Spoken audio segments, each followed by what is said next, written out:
बिल्कुल नहीं हो सकता। इसलिए मैं आप लोगों से निवेदन कर रहा था कि देखो, धर्म को समझो। धर्म क्या है?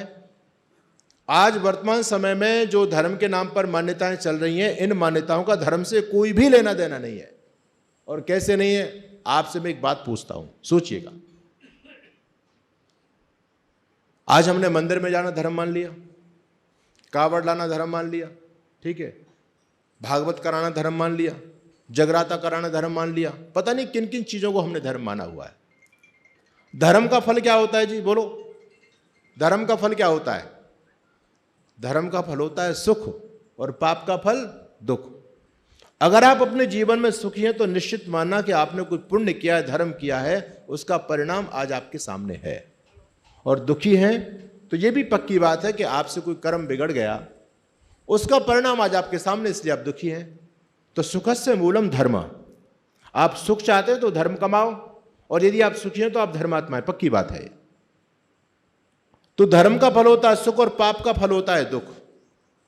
अब आप मुझको एक प्रश्न का जवाब दीजिए।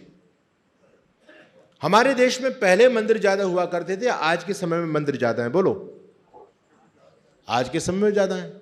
अच्छा, पहले जगराते ज्यादा होते थे, आज के समय में ज्यादा हो रहे हैं। पहले लोग कावड़ लेने ज्यादा जाते थे, आज के समय में ज्यादा जा रहे हैं? बोलो, आज के समय में। अच्छा, पहले का व्यक्ति ज्यादा सुखी था या आज का व्यक्ति ज्यादा सुखी है? यहां मामला बिल्कुल उल्टा हो गया। यानी पहले ये सारी चीजें नहीं थी, लेकिन व्यक्ति सुखी था, और सुखी होने का मतलब क्या? व्यक्ति धर्मात्मा था। ये चीजें नहीं थी, ये चीजें तो बढ़ गई और व्यक्ति दुखी हो रहा है, व्यक्ति धर्म से पतित हो रहा है। इसका मतलब इन चीजों का धर्म से कोई भी लेना देना नहीं है। अगर इन चीजों का धर्म से कोई लेना देना होता तो इन चीजों के बढ़ने से धरती पर धर्म बढ़ना चाहिए, नहीं बढ़ना चाहिए?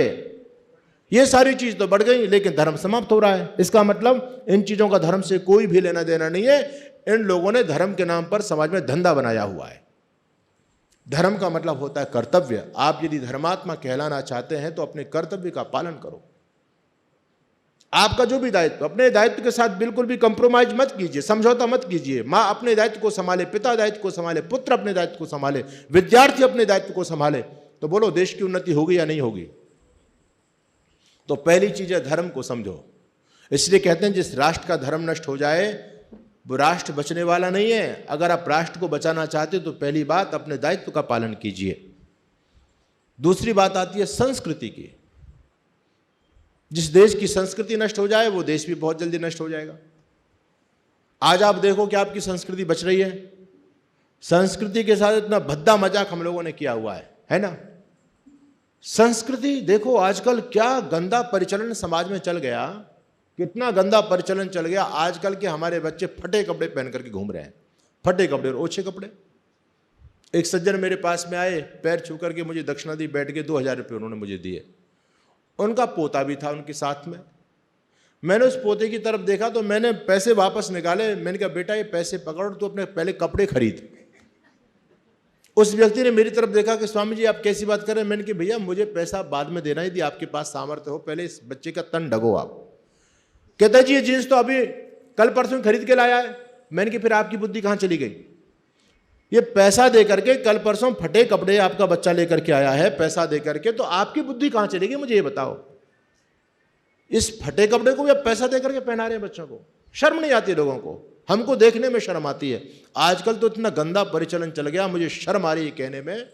हमने देखा है बहुत सारी जगह केवल 6 इंच की यहां पर निक्कर होता है, शॉर्ट्स बोलते हैं, पता नहीं क्या बीमारी चल रही है ना? 6 इंची का, और ऊपर कुछ भी नहीं है। शर्म नहीं आती। ऐसा समाज का गंदा माहौल बनाया जा रहा है, और इनसे कुछ रोको टोको तो कहते हैं अपनी दृष्टि को ठीक करो, हमको मत देखो। क्या बेवकूफी समाज में चल रही है। तो मैं आपसे यह निवेदन करना चाहता हूं, यदि आपके घर में आपके पोता पोती, बच्चे, बेटा और बेटियों के मन में ये गंदगी आ रही हो तो तत्काल ब्रेक करो उसको। अगर आपके बच्चे भी इस पहनावे की तरफ आकृष्ट हो रहे हैं और बच्चा कोई ले आए तो एकदम आग लगा दो उसमें, जीन्स में, उसके बाद हमारे घर में ये सब गंदगी नहीं चलेगी। एक बार आप सख्ताई से पेश आओगे तो बच्चा समझ जाएगा, और यदि आप ढीले पोले होगे तो बच्चे सारे नंगे घूमेंगे। आने वाले समय में और गंदगी बढ़ेगी। यदि हम लोगों ने इस गंदगी पर ब्रेक नहीं लगाया, इसको नहीं रोका, तो लोगों की मानसिकता तो खराब होती चली जा रही है आज। और ये मानसिकता पता नहीं कितनी विकृत होगी, कितनी विकृत होगी, आप सोच नहीं सकते। क्या क्या हम लोग देख रहे हैं समाज में। ये तो सब कुछ हमारे देखते देखते हो गया, और पतन व्यक्तियों का हो रहा है। मनुष्य का पतन निरंतर होता चला जा रहा है। इसलिए इस पतन को रोको, अपने बच्चों को संभालो। फटे कपड़े, ओछे कपड़े इतने भद्दे लगते हैं बच्चे उन कपड़ों को पहन के, और उसको पैसा दे खरीद के, यहाँ से फटी, यहाँ से फटी, यहाँ से फटी, ऐसा लगता है कि किसी ने इसको पकड़ के सड़क पर अच्छी तरह से रगड़ा है, फट गई है वो सारी कपड़े से। उसका कोई कलर नहीं, कहीं से धौली, कहीं से नीली, कहीं से काली, कहीं से पीली, देखने में इतनी भद्दी लगती है, सड़ी जींस है। पता नहीं 6 महीने से इसको कभी धोया नहीं धोया, और उसको पहन करके बच्चे गौरवान्वित महसूस हो रहे हैं। और हम भी देख रहे हैं कि मेरी बेटी जींस में घूम रही है, मेरा बेटा जींस में घूम रहा है। ये समाज की विकृति है, इस विकृति को रोको। आप अपनी संस्कृति को बचाना चाहते हो, देखो उन कठमुल्लों को देखो।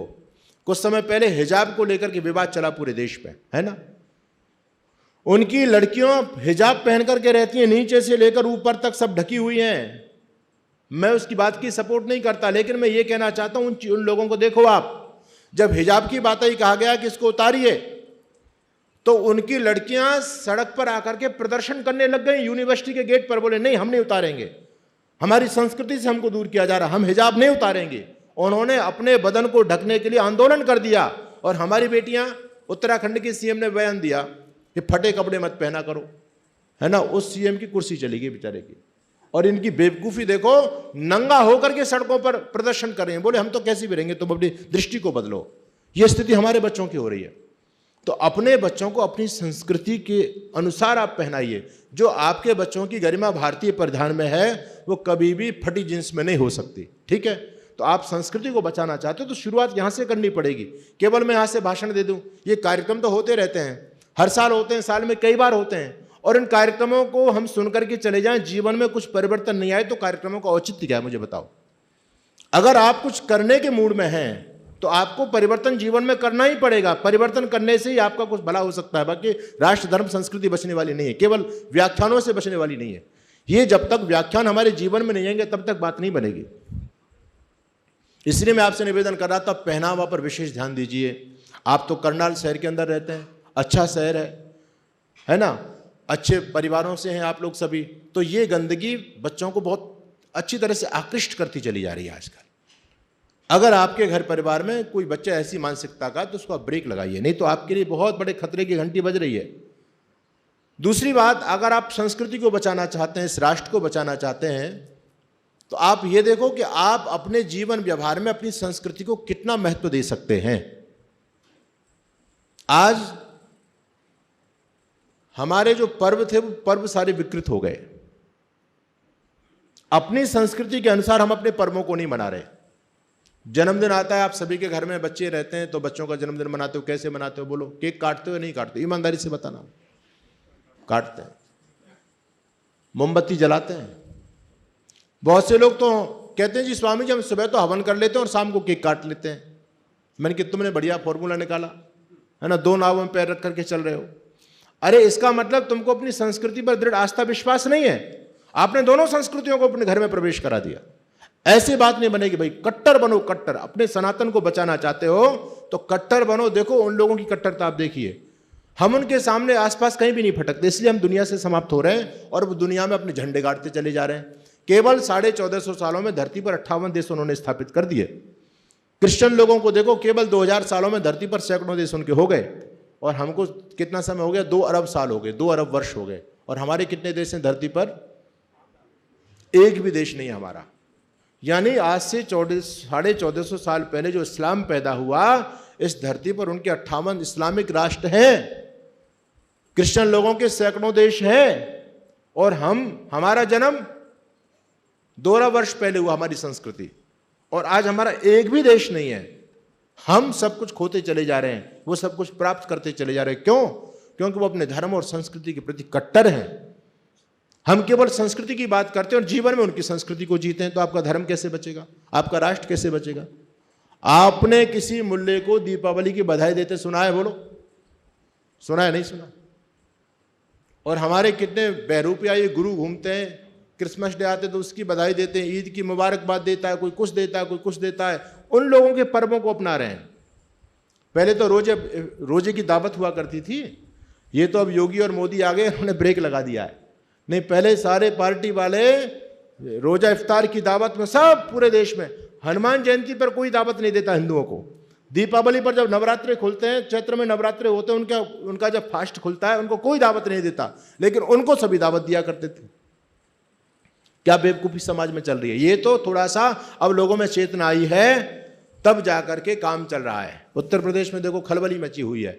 ऐसे जो योग्य व्यक्ति यदि सत्ता तक पहुंचे तो देश की कुछ स्थिति बदल सकती है। मैं किसी पार्टी का व्यक्ति नहीं हूं, लेकिन यथार्थ कहना हमको चाहिए, उसमें डरना नहीं चाहिए। भाई जो व्यक्ति हमको दिखाई दे रहा हमारा राष्ट्र जिन हाथों में सुरक्षित है, तो ऐसे हाथों को मजबूत करना हमारा धर्म है या नहीं? धर्म है, उन हाथों को मजबूती हमको देनी चाहिए। तो जो व्यक्ति देश का है, धर्म का, संस्कृति का है, हम उसके हैं, खुलेआम मंच से हम बोलते हैं भाई इस बात को। अच्छा, दूसरी बात मैं कह रहा था, देखो संस्कृति की मैंने बात की, मैं आपसे एक बात और पूछता हूं, इस धर्म संस्कृति को बचाना चाहते हो तो संस्कृति को अपने जीवन में स्थान दीजिए। अपना खान पान संस्कृति के अनुसार होना चाहिए, आपकी वेशभूषा संस्कृति के अनुसार होना चाहिए, आपकी भाषा आपकी संस्कृति के अनुसार होनी चाहिए। मैं अंग्रेजी का विरोध नहीं करता, अंग्रेजी पढ़ाई है, बहुत जरूरी है, लेकिन अपने बच्चों को अंग्रेज मत बनने दो। अंग्रेजी एक सब्जेक्ट है, आपका बच्चा उस सब्जेक्ट को पढ़ता है, लेकिन आपने उस बच्चे को उस संस्कृति में ही ढाल दिया, पूरी तरह से अंग्रेज बना दिया। अरे घर में तो कम से कम हिंदुस्तान भारत बना करके रखो। अगर घर के अंदर भी आपने विदेशी चीजें घुसा दी अपने बच्चों के दिमाग में, तो फिर तो आपके लिए खतरा है। ध्यान रखना, विदेशी संस्कृति में कोई श्रवण कुमार पैदा नहीं हुआ। श्रवण कुमार को पैदा करने वाली हमारी अपनी संस्कृति है। और यदि आपके बच्चे आपकी भारतीय संस्कृति को छोड़ करके विदेशी संस्कृति के प्रति आकृष्ट होंगे, तो फिर आपको कहां जाना पड़ेगा? वृद्धाश्रम में जाना पड़ेगा, है ना? क्योंकि ये उन्हीं की संस्कृति की देन है, हमारे यहाँ की संस्कृति की देन नहीं है। हमारे यहाँ तो माता पिता को लोग भगवान मान करके पूजते थे। हमारे यहाँ तो पितृयज्ञ है, सुबह शाम दोनों समय माता पिता की शरण वंदना करके आशीर्वाद लेते हैं, उनकी सेवा शुश्रूषा करते हैं। लेकिन उनकी संस्कृति में जाओगे तो आप केवल फादर्स डे पर आ जाओगे, मदर्स डे पर आ जाओगे। एक दिन साल में 365 दिन में एक दिन फादर्स डे मना लिया, हो गई छुट्टी। हमारे यहाँ रोज फादर्स डे बनता था, सुबह उठते ही पिताजी का डंडा कमर में पड़ता था, रोज फादर्स डे हुआ करता था। और आज इसी बेवकूफ़ी चली, एक दिन फादर्स डे, पिताजी के पैर छू लिए, पिताजी से मिल लिए, बोले आज फादर्स डे, आज मदर्स डे है। अरे ये रोज के काम है हमारी संस्कृति में। इसलिए अपने बच्चों को अपनी संस्कृति से जोड़ करके रखो। एक बात मैं आपसे कहना चाहता हूं, कुछ प्रतिज्ञा आपको लेनी पड़ेंगी। मुझे बताओ यहां पर कितने पिताजी बैठे हुए हैं? पिताजी मतलब समझ रहे हो? जो समझदार लोग हैं उन्होंने हाथ खड़े कर दिए। पिताजी का मतलब यह है कि जिनके माता, जिनके बच्चे उनको पिताजी कहकर के संबोधित करते हैं, वो हैं पिताजी। अब आप मुझे ये बताओ यहां पर कितने पिताजी बैठे हैं? अब तो एक भी हाथ खड़ा नहीं हो रहा, पहले तो पिताजी के हाथ खड़े हो रहे थे, 2-3 खड़े हो रहे हैं। 2-3 पिताजी हैं, बाकी सारे डैड पड़े होंगे यहां, हैं? पापा, पापा का मतलब क्या है? डैडी, डैड, है ना? ये क्या गंदे गंदे शब्द हैं। क्या आपकी संस्कृति के शब्द हैं ये? बताइए। आप संस्कृति की बात करते हैं लेकिन उस संस्कृति को जीवन में जी रहे हो, तो फिर ये बेईमानी है या नहीं? मुझे बताओ भाई। आप इस संस्कृति को बचाना चाहते तो संस्कृति को अपने जीवन में स्थान दीजिए। कितना प्यारा शब्द है पिताजी, है ना? पिताजी कहलवाने में हमको गलत महसूस हो रहा है, उसमें हमको शर्म आ रही है। एक बच्चे को मैंने उपदेश दिया, शिविर में आया, कहता मैं तो अपनी मम्मा को मम्मी बोलता हूँ। आज पता नहीं क्या क्या चल रहा है, कोई मम्मा बोलता है, कोई कुछ बोलता है। ऐसी भद पीट दी है। पहले कितने अच्छे अच्छे शब्द थे हमारे पास में, दादाजी, चाचा जी, ताऊ जी, मामा जी। अब क्या बने? दादाजी को दादू बोलते हैं, चाचा को चाचू, मामा को मामू, जीजा को जीजू। मैंने कहा भैया इसमें कुछ ज़्यादा प्यार टपकता है क्या भले लोगों? अरे कितना अच्छा शब्द हमारे पास में, दादाजी, जीजाजी, फूफाजी, मौसाजी। उनको बोलने में लोग अपनी तौहीन समझ रहे हैं और बेवकूफ़ी चलिए, कुछ को चाचू बना दिया। पिद्दी पिद्दी से सब दादाजी नाम सुनते ही आदमी एकदम अलर्ट हो जाता, दादाजी आ गए। अब दादाजी को भी दादू बना दिया और वास्तव में वो दादू ही बन गया। पोता उसके सिर पर बैठ करके देर भर उसको खिलौने की तरह घुमाता फिरता है। उसको दादा का भी सम्मान नहीं रहा, वो दादा भी दादू बनने में ही राजी है आजकल। तो मेरा निवेदन आप लोगों से यह है कि भाई अपनी संस्कृत निष्ठ शब्दों को जीवन में अपनाओ। मैंने बच्चे को संकल्प दिलाया, बच्चा संकल्प लेकर के चला गया। उसने घर जाकर के अपनी मम्मी को माताजी कह दिया। वो कहती है तू कहाँ से सीख के आया? कहता है मैं तो शिविर में गुरुजी ने मुझे प्रतिज्ञा करा दी। बोले भाड़ में जाए तेरे गुरुजी, मैं तुझे माताजी दिखाई दी, तो मैं बूढ़ी हो गई हूँ, तुम मेरे को माताजी बोलता है। वो ये समझ रही है बूढ़ी जब हो जाए तब माताजी कहना चाहिए। कितना अच्छा शब्द हमारे पास में माताजी है, माँ जी है, कितना प्यारा भाव भरा शब्द है। लेकिन हम पिताजी जैसे गौरवान्वित शब्दों को, माता जी, माँ जी जैसे गौरवान्वित शब्दों को छोड़ करके कोई ममा बन रहा है, कोई मॉम बन रहा है, कोई पता नहीं क्या क्या चीजें हम अपने बच्चों को सिखा रहे हैं। इन पर ब्रेक लगाने की आवश्यकता है। अपने घर में आपका व्यवहार अपनी भाषा के अनुसार होना चाहिए। देखो, वो लोग तो दरिद्र हैं, उनके पास शब्द नहीं है। दुनिया की सबसे समृद्ध भाषा हमारे पास में, इस बात का हमको गर्व है, गौरव है हमको इस बात का। संस्कृत सभी भाषाओं की जननी है या नहीं? और सबसे समृद्ध भाषा, और हिंदी संस्कृत की पुत्री है। ये तो दोनों माँ बेटियों का संबंध है। और इतनी समृद्ध भाषा, हर संबंध के लिए हमारे पास अलग अलग शब्द है, हर भाव की अभिव्यक्ति के लिए हमारे पास अलग अलग शब्द है। उनके पास तो शब्द है नहीं, उनके पास केवल एक घिसा पिटा शब्द है, अंकल। चाचा हो, ताऊ हो, मौसा हो, कुछ भी हो, मामा हो, सारे के सारे अंकल है माँ। और एक शब्द उनके पास में क्या है? आंटी, है ना। हमारे यहाँ बुआ जी, मौसी जी, चाची जी, ताई जी, पता नहीं सारे शब्द हैं, हर संबंध के लिए शब्द हैं। उनके पास केवल हर संबंध के लिए की शब्द आंटी जी और एक शब्द है अंकल जी। अब भाई आपका व्यवहार कैसे चलेगा? एक परिवार में बैठा, घंटी बजाई, माँ ने बेटे इसका बेटा देख करके, कौन है? बेटा दौड़ करके गया, उसने देखा, आकर के बताया कि मम्मी अंकल आए हैं। अब अंकल आए तो यहाँ तो सारे के सारे अंकल है, पता कैसे चले? कहते कौन से अंकल आए? कहते बुआ जी वाले अंकल आए। अरे भले आदमी, तू फूफा जी पहले ही बोलते, फूफा जी, इसमें कौन सी तुम्हारी बेइज्जती हो रही है? यानी बेवकूफ़ी समाज में चल रही है। मैं आपसे ये कहना चाहता हूं कि अपने संबंधों को, कितने भाव भरे शब्द हैं, इनको अपने जीवन में अपनाइए आप। चाचा जी, ताऊ जी, मामा जी, मौसा जी, अंकल वंकल, क्या है अंकल वंकल है? तो अपने शब्दों को अपने बच्चों को बताओ कि नहीं बेटा ये नहीं बोलना, ये बोलना है। बोलो, आप मेरी बात से सहमत हो या नहीं? अच्छा ये बताओ, आज के बाद में अपने बच्चों से पिताजी कौन कौन कहलवाएंगे? पहले हमारे अपना स्टाफ वाले लोग बताएंगे। भाई बिल्कुल ब्रेक लगानी पड़ेगी। बहुत से तो अभी भी हाथ खड़े नहीं कर रहे, वो तो डैडी में ही राजी हैं अभी भी। अच्छा चलो ठीक है भाई। देखो, जब तक हम अपने जीवन में परिवर्तन नहीं लाएंगे तब तक कुछ भी नहीं हो सकता, पक्की बात है। अच्छा, हमारी माता मैंने तो आज कम है, लेकिन मैं आपसे फिर भी पूछ लेता हूं, आज के बाद में अगर आप इस राष्ट्र की चिंता करती हैं, इस संस्कृति को बचाना चाहती हो, तो ये संकल्प आपको लेना पड़ेगा कि आज के बाद अपने बच्चे को कहो कि बेटा ये मम्मी मम्मा और ये संस्कृति नहीं अपनी। अपने बच्चों को तू हमको माता जी बोला कर या माँ जी बोला कर, है ना। कितने अच्छे शब्द हैं, तब बात बनेगी। अच्छा, आप सबके पास में फोन है, अभी कराऊंगा। आप सबके पास में फोन है ना। जब फोन आता है तो आप क्या बोलते हो? सबसे पहला शब्द क्या बोलते हो? अच्छा, हेलो का क्या मतलब है जी? क्या हेलो आपकी संस्कृति का शब्द है? ये तो जिस व्यक्ति ने फोन बनाया उसकी बीवी का नाम था हेलो, उसकी पत्नी का नाम हेलो था। अच्छा, हमारे यहाँ तो माँ का महत्व होता है, पिता का महत्व, गुरुओं का सम्मान होता है। उनके यहाँ जो कुछ भी है उनकी पत्नी है, और कुछ है ही नहीं उनके पास में। सबसे ज्यादा प्रेम भी करेंगे तो उसी से करेंगे, माँ बाप से तो वहां कुछ है ही नहीं। माँ बाप को तो वृद्धाश्रम में भेज दिया जाता है उनको, तो उनके लिए पत्नी है सबको। जब उस व्यक्ति ने फोन बनाया तो सबसे पहले फोन किसके पास में करता है व्यक्ति? अपने जो सबसे अजीज व्यक्ति होता है, सबसे निकट होता है, उसके फोन करता है। उस व्यक्ति ने फोन मिला करके सबसे पहले अपनी पत्नी के पास फोन लगा। उसकी पत्नी का नाम था हेलो। उसने कहा हेलो कैसी हो। अब वो व्यक्ति हेलो कहे तो बात समझ में आए, क्योंकि उसकी पत्नी का तो नाम है हेलो। हम लोगों ने नकल की, हमने सोचा भाई सबसे पहले हेलो ही बोला जाता है। हम सब हेलो के दीवाने हो गए, और किसी ने ये नहीं सोचा कि हेलो है क्या बीमारी है। सब हेलो हेलो बोल रहे हैं।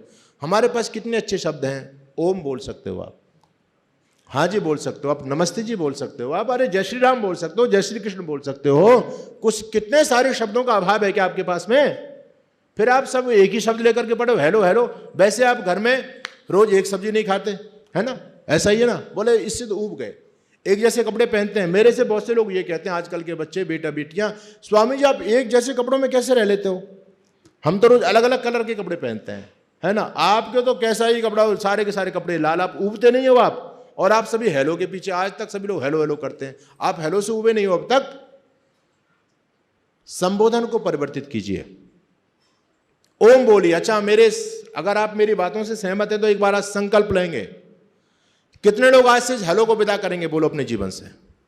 अरे हाथ खड़ा करके संकल्प लो। ऐसा नहीं यहां हाथ खड़ा कर जाओ और फिर पीछे घर में हेलो हेलो चले, ऐसा नहीं होना चाहिए भाई। मैं मानता हूं आप लोग संकल्प ले रहे हैं, लेकिन अभी आपके संस्कार दृढ़ बने हुए हैं। अभी तो फोन आएगा तो हेलो ही निकलेगी, ओम नहीं निकलेगा अभी। लेकिन उसका एक तरीका मैं आपको बता रहा हूं। अगर आप वास्तव में परिवर्तन चाहते हैं तो आपके जैसे फोन आप उठाओ और ओम की जगह हेलो निकल जाए तो आप प्रायश्चित कीजिए। आप तत्काल एक बार यदि आप हेलो बोलते हैं तो एक बार गायत्री मंत्र बोलिए, ऊंचे स्वर में बोलिए। अब वो व्यक्ति आपसे फोन करेगा और आपने हेलो बोल दिया तो आप बातचीत को वहीं पर छोड़ करके आप ओम भूर्भुवस्सुः तत्सवितुर्वरेण्यं भर्गो देवस्य धीमहि धियो यो नः प्रचोदयात्। वो कहेगा भैया क्या हो गया, क्या बोल रहा है तुझे, बातचीत नहीं करने। बोले मेरे से पाप हो गया। क्या पाप हो गया? कि पाप ये हो गया कि मुझे ओम बोलना था, मैंने भूल से हेलो बोल दिया, मैं उसका प्रायश्चित कर रहा हूं। वो व्यक्ति भी पूछेगा कि इसमें कौन सी बड़ी बात है, उसको बताना हेलो क्या है। अरे हेलो तो उसकी पत्नी का नाम था, हमारा हेलो से क्या मतलब, और तू भी आज से ओम बोला कर। आपके आचरण को देख करके वो व्यक्ति भी सुधर सकता है। बोलो संस्कृति का प्रचार होगा या नहीं होगा? इस काम को हम क्यों नहीं कर सकते? हम सबको ये काम करना चाहिए। तो संकल्प आप यहां से लीजिए कि आज से हेलो को हम विदा करेंगे, आज से मम्मी को विदा करेंगे, पापा को विदा करेंगे, फादर को, डैड को विदा करेंगे। हम अपने घर में माता जी को स्थान देंगे, है ना, माँ जी को स्थान देंगे, पिताजी को स्थान देंगे, नमस्ते जी को स्थान देंगे, है ना। ये हाय हेलो की संस्कृति को विदा कर दो आप, तब आपकी संस्कृति बचेगी। और हम तो ऐसे बेवकूफ़ प्राणी हैं, क्रिसमस डे मनाते हैं हम लोग, तो क्रिसमस डे से हमारा कोई मतलब नहीं। और हैरानी की बात मैं आपको बता रहा हूं, क्रिसमस डे के दिन क्या धोखा दे रहे हैं हम अपने बच्चों को। हम अपने बच्चों को बेवकूफ़ बनाते हैं कि क्रिसमस डे के दिन सेंटा क्लॉज आएंगे और आपको गिफ्ट दे करके जाएंगे, है ना। बोलते हो नहीं बोलते वैसा? वो तो आता नहीं, वो तो कब का मर गया, वो कहां से आने वाला है। अब हम क्या करते हैं, हमारे बच्चे जब सो जाते हैं तो हम स्वयं अपनी जेब के पैसे फूंक करके गिफ्ट लाते हैं मार्केट से और बच्चे के सिरहाने पर रख देते हैं। अब सुबह जब बच्चा जगता है तो देखता है कि अरे गिफ्ट रखी हुई है। बोले कहां से आ रहे, तुझे नहीं पता? मैंने कहा था सेंटा क्लॉज आएंगे, गिफ्ट देके जाएंगे। बच्चों से बड़ा प्यार करते हैं। अच्छा मुझे बताओ, उस बच्चे के मन में हमने अपनी जेब के पैसे फूंक करके उस विदेशी विधर्मी के मन के प्रति अपने बच्चे के मन में प्रेम श्रद्धा पैदा कर दी या नहीं कर दी? उस बच्चे ने जब सुबह देखा कि सेंटा क्लॉज गिफ्ट रख करके, अच्छा, तो वो समझ गया कि हाँ सेंटा क्लॉज हैं, आते हैं, बहुत अच्छे हैं, बच्चों से प्यार करते हैं। वो सेंटा क्लॉज से प्यार करेगा, आपके राम से प्यार करेगा। आपका राम तो कुछ देने वाला है नहीं, आपका कृष्ण कुछ देने वाला है नहीं। सेंटा क्लॉज उसको गिफ्ट दे रहा है, बच्चे को तो गिफ्ट ही चाहिए, और क्या चाहिए। तो उस बच्चे के मन में अपनी जेब के पैसे फूंक करके हमने खुद अपनी संस्कृति में आग लगाई या नहीं लगाई? बोलो।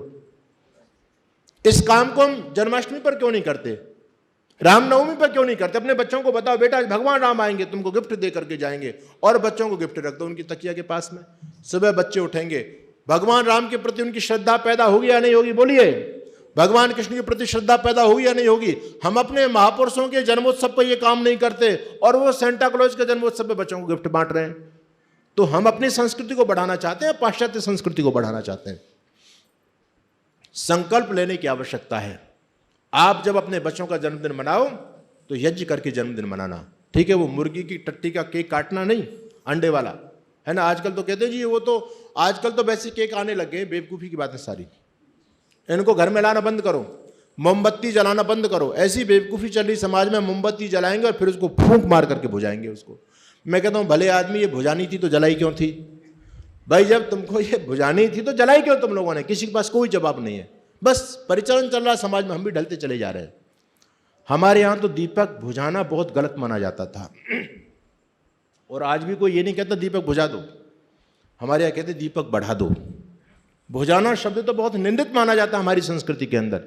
केवल एक बार बुझाना शब्द का प्रयोग करते थे, जब किसी व्यक्ति की घर में मौत हो जाती थी तब कहते थे भैया आज दीपक बुझा दो, हमारा तो घर का दीपक ही बुझ गया। अब जब किसी परिवार में किसी व्यक्ति की मौत होती थी तब हम दीपक बुझाते थे। आज जन्मोत्सव जैसे पावन पर्व पर बच्चे का हम खुशियां मना रहे हैं और दीपक बुझा रहे हैं, ये कौन सी संस्कृति है? हम तो कहते हैं तमसो मां ज्योतिर्गमय, हम अंधकार से प्रकाश की तरफ जाने वाले लोग हैं, लेकिन वहां उल्टे गंगा बह रही है, वहां प्रकाश को बुझाकर अंधकार की तरफ भाग रहे हैं।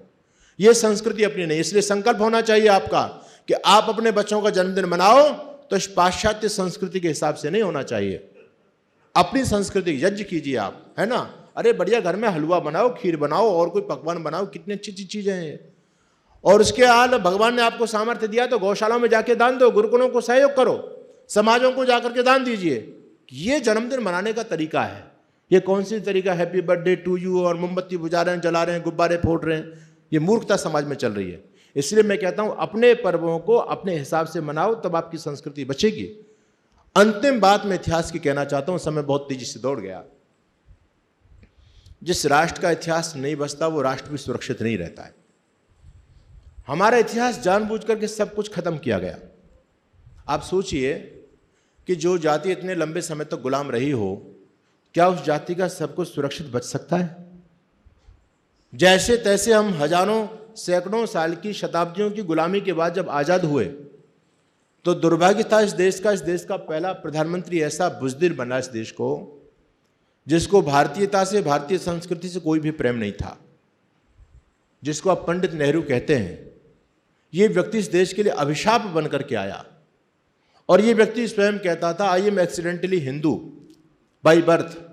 मैं दुर्भाग्य से हिंदू हूं क्योंकि मैं हिंदू परिवार में पैदा हो गया, मुझे हिंदुत्व से कोई प्रेम नहीं है। मैं खान पान से मुसलमान हूं और रहन सहन से ईसाई हूं। हिंदू तो इसलिए हूं क्योंकि मैं हिंदू परिवार में पैदा हो गया हूं। जो व्यक्ति हिंदुत्व से घृणा रखता हो उसकी पुस्तक पढ़ना, डिस्कवरी ऑफ इंडिया। आज हम कहते हैं ना Akbar the great, Sikandar the great, Taimur Lang the great, ये जितने भी बर्बर, आक्रांता, अत्याचारी, पापाचारी, दुराचारी देश में आए लूटने के लिए, सबको महान लिखा गया। ये शुरुआत किसने की? नेहरू ने शुरुआत की थी। उसने खुद लिखा है डिस्कवरी ऑफ इंडिया में, महाराणा प्रताप की निंदा करता है और उसकी अकबर की प्रशंसा करता है। ऐसी विकृत मानसिकता का व्यक्ति इस देश का पहला प्रधानमंत्री बना और फिर उसके बाद में लगातार 4 शिक्षा मंत्री मुसलमान बने हमारे देश के, लगातार 4। अब आप ये सोचो, जब देश की कमान इस विकृत मानसिकता के लोगों के हाथ में जाएगी तो वो अकबर को महान बताएंगे, राणा प्रताप को महान बताएंगे, वो तैमूर लंग को महान बताएंगे, छत्रपति शिवाजी को महान बताएंगे। तो इतिहास पूरी तरह से आपका खत्म कर दिया गया। हमारे इतिहास के जो स्वर्णिम पृष्ठ थे उन पृष्ठों को एक एक करके चुन चुन करके फाड़ करके फेंक दिया लोगों ने और मनगढ़ंत कहानियां आपके इतिहास में डाल दी गई। हमारे बच्चों को क्या पढ़ाया जाता? भारत की खोज किसने की? वास्को डी गामा ने की। अरे क्या भारत कहीं खो गया था जो वास्को डी गामा वहां कहीं से उसको खोज करके लाया? कब की? 1498 में की। क्या 1498 से पहले भारत नहीं था? अरे इस भारत की संरचना तो हमारे ऋषि महर्षियों ने आज से लाखों लाखों वर्ष पहले, करोड़ों वर्ष पहले कर दी। तो फिर 1498 में वास्को डी गामा ने क्या किया?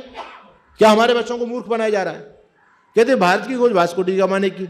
और ऐसे ऐसे लोग जो दुनिया भर में, तो भले उसने कुछ लोग देश जीत लिए होंगे, लेकिन भारत में आते जबरदस्ती पिटे, वो जबरदस्त पिटे। उनको क्या बताया गया? महान बताया गया, सिकंदर द ग्रेट, सिकंदर महान। अच्छा, जिस सिकंदर को छठी का दूध जिस हमारे देश के महाराजा ने याद दिला दिया, उस हमारे देश के राजा का नाम कोई नहीं जानता, सिकंदर का नाम जानते हैं। जिसने सिकंदर महान को शिकस्त दे दी हो वो राजा कितना महान होगा। लेकिन क्या हम उस राजा पौरुष का नाम जानते हैं? महाराजा पौरुष का। सिकंदर ने दुनिया के देश भले जीते होंगे, लेकिन जब वो सिंध से भारत में प्रवेश करता है तो सिंध में वो जबरदस्त उसको मुंह की कहानी पड़ी। और महाराजा पौरुष की सेना के साथ जब सिकंदर की सेना का युद्ध हुआ तो सिकंदर की सेना ने हाथ खड़े कर दिए कि हम भारत के योद्धाओं से युद्ध नहीं लड़ सकते। और महाराजा पौरुष का भाला सिकंदर के वक्ष में लगा था, सिकंदर खुद घायल हो गया, सेना में भगदड़ मच गई, सेना वापस भागने लग गई। सिकंदर भी अपनी सेना को लेकर के वापस सेना के साथ में भाग गया अपने देश की तरफ। आप मुझे एक बात बताओ कि किसी स्थान पर पुरुष का प्रवेश वर्जित हो, सारी महिलाएं हों, और एक पुरुष व्यक्ति धोखे से अपनी वेशभूषा बदल करके महिला में घुस जाए, वो महान है या बदमाश है? और अकबर क्या करता था? यही काम करता था, मीना बाजार लगवाता था। मीना बाजार के अंदर किसी भी पुरुष का प्रवेश वर्जित था, कोई पुरुष नहीं जा सकता था और अकबर जाता था उसमें। यही मानता के काम है क्या उसके? अकबर ने अनेक बार विजय करने के बाद में भोले भाले हिंदुओं की नृशंस हत्या करके नरमुंडों से दीवारें चिनवाई थी अकबर ने। लाखों लोगों को कत्लेआम अकबर ने करा। ये बेवकूफ बनाते हैं लोग, इतिहास को जानते नहीं है। बोले वो जो है ना, अकबर ने कहा मैं हिंदू बनना चाहता हूँ, बीरबल लेकर के गधा को गंगा में घुस गया और उसको नहला रहा है। और उसने पूछा अकबर ने, अरे बीरबल क्या कर रहा है? कहता जी मैं इस गधा को गाय बना रहा हूँ। वो कहता है गधा, मूर्ख कहेंगे गधा गाय कैसे बन सकता है? तो बीरबल ने कहा फिर तू मुसलमान हिंदू कैसे बन सकता है? ये बेवकूफ़ी की बातें हैं सारी। ये तो इतने बदमाश लोग हैं, सारे का सारा वर्ग विशेष में कोई भला आदमी नहीं हुआ। और मेरा मानना यह है कि जो इनमें भला आदमी है वो मुसलमान रहता नहीं है, वो कन्वर्ट होकर के हिंदू वापस अपने घर में आ जाता है, घर वापसी कर लेता है। ये सारे के सारे छठे छटाए हैं। तो अकबर को लिखा है इतिहास में महान कौन सी महानता की है जरा गिनवाइए। एक था तैमूरलंग, उसे भी महान लिखा, हिंद में वो पुरुष से हराए मान जाइए। और कब्रों को खुदवाकर मुर्दों को लूट ले वो कैसे है सिकंदर महान तो बताइए। और चोर व लुटेरों का बखान करो अवबंध, झूठा इतिहास हमें अब ना बताइए। ये सब कुछ झूठी बातें हैं। अब समय ने करवट बदली है। अब जो लुटेरे आए थे हमारे देश में उनको महान बताया गया। अब हमारी सरकार ने बहुत बड़ा काम किया है। अब उन लुटेरों को लुटेरा ही लिख दिया गया है। महान वो तब पहले थे, अब महान नहीं है वो। और कितना पक्षपात इतिहास में हमारे साथ किया गया। अरे महान तो हमारे यहाँ के राजा महाराजा हुए। 80 युद्ध जिसने लड़े हो राष्ट्र हित, यहाँ हारा नहीं एक भी कमाल है जगत में। अच्छा बताओ महान हुआ या नहीं हुआ? जिसने अपने जीवन में 80 लड़ाई लड़ी और एक भी लड़ाई नहीं हारी, उससे बड़ा कौन महान हो सकता है? लेकिन उसका नाम जानते हो? नाम पता नहीं। अकबर का नाम तो पता है, तैमूरलंग का नाम पता है, सिकंदर का नाम पता है, राणा सांगा। 80 युद्ध जिसने लड़े हो राष्ट्र हित, यहाँ और हारा नहीं एक भी कमाल है जगत में। और 16 बार गौरी को दिया था जिंदगी का दान, पृथ्वीराज जैसा कहाँ लाल है जगत में। और चंद सैनिकों के साथ अकबर से लड़ा युद्ध, महाराणा प्रताप तो मिसाल है जगत में। कितनी सेना थी अकबर की? 80,000 की सेना, और महाराणा प्रताप की सेना 25,000 की सेना। कितना बड़ा फासला है। उस व्यक्ति के हौसले को देखिए आप, जो एक सामान्य सी मुट्ठी भर सेना लेकर के एक विशाल उनकी सेना से भिड़ जाता है। आपको जानकारी होनी चाहिए, वियतनाम कभी अपने देश का हिस्सा हुआ करता था, आज वो हमारे पास में नहीं है। वियतनाम ने 20 साल तक अमेरिका से संघर्ष किया। आखिर अमेरिका को मुंह की खानी पड़ी। वहां के पत्रकारों ने वहां के राष्ट्रपति से पूछा, महोदय हमारा छोटा सा देश है और आपके अंदर यह हौसला कहां से आया कि आप दुनिया के दादा अमेरिका से भिड़ गए? वो कहता है कि मैं अपना राजनीतिक गुरु भारत देश के महाराणा प्रताप को अपना मैं राजनीतिक गुरु मानता हूं, वो मेरे आदर्श हैं। बोले क्यों? अरे आप देखो, राणा प्रताप की मुट्ठी भर सेना थी और अकबर की इतनी सारी की सारी सेना, लेकिन राणा प्रताप पीछे नहीं हटे, झुके नहीं और वो आगे बढ़ते चले गए। और ये मैंने जो बहादुरी की चीज जो सीखी है ना, ये मैंने राणा प्रताप से सीखी है। इतिहास में लिखा हुआ है, वियतनाम का विदेश मंत्री आपके देश में जब भ्रमण के लिए आए, उनको दिल्ली ले गया, राजघाट और इंदिरा गांधी की समाधि, ये सारे के सारे जो मर गए वहीं दफना दिए गए दिल्ली में। कहीं बापू की समाधि पे लेके जा रहे। वो कहता भैया मुझे ये समाधि वाली मत दिखाओ, मैं तो राणा प्रताप की समाधि देखना चाहता हूं। पत्रकारों ने कहा कि राणा प्रताप की समाधि ये वहां दिल्ली में कहां है? वो तो आपको चित्तौड़ जाना पड़ेगा, वहां है वो तो। बोले वहीं चलो, यहां मैं समय खराब नहीं करना चाहता। लोगों की बात समझ में नहीं आई। भाई अब तक कोई, चाहे अमेरिका का राजा है, कोई भी आए, सब राजघाट पर जाता है, कोई बापू की समाधि पर, कोई कहीं जाता है। ये व्यक्ति राणा प्रताप के पास में क्यों जा रहा है? वो व्यक्ति वहां पर गया, उसने राणा प्रताप की समाधि को देखा, साष्टांग प्रणाम किया, और जब वहां से चलने लगा तो कहते हैं छोटी थोड़ी सी मिट्टी लेकर के उस व्यक्ति ने रूमाल के अंदर रख करके अपने बैग में रखी। पत्रकारों ने पूछा ये आप क्या कर रहे हो महोदय? वो कहता है आप नहीं जानते। बोले राणा प्रताप से आपका संबंध क्या है? कि आप लोग नहीं जानते कि राणा प्रताप कौन थे, और आप जो ये कह रहे हो ये मिट्टी को क्यों लेकर के जा रहा हूं? वो कहता है आपको नहीं पता, ये कोई सामान्य मिट्टी नहीं है, ये वो वीर प्रसूतनी मिट्टी है जिस मिट्टी ने राणा प्रताप जैसे शूरवीरों को पैदा किया है। मैं इस मिट्टी को लेकर के अपने देश की मिट्टी में मिला दूंगा तो मेरे देश के अंदर भी राणा प्रताप जैसे शूरवीर पैदा होंगे। ये अतीत हमारा है, लेकिन सब कुछ गड़बड़ हो गई। अब समय इजाजत नहीं देता, फिर कभी अवसर मिलेगा तो बात करेंगे। समय का अतिक्रमण नहीं करना चाहिए। मैंने कहा इतिहास, ये इतिहास आपको कहाँ मिलेगा? ये किसी पाठ्यक्रम में नहीं मिलेगा। आने वाले समय में कुछ परिवर्तन किया जा रहा है, पर इतना परिवर्तन करने की हिम्मत सरकार के अंदर भी नहीं है। ये पाठ्यक्रम तो आपको आर्य समाज के मंच से मिलेगा, ये इतिहास और कहीं मिलने वाला नहीं है। इसलिए अपनी धर्म संस्कृति राष्ट्र को बचाना चाहते हो तो आर्य समाज से जुड़िए। एक ही विकल्प हमारे पास में, आर्य समाज का रास्ता। आप लोगों ने बात को ध्यान से सुना, आप सभी का बहुत बहुत धन्यवाद। सबके लिए शुभकामनाएं। ओम शम।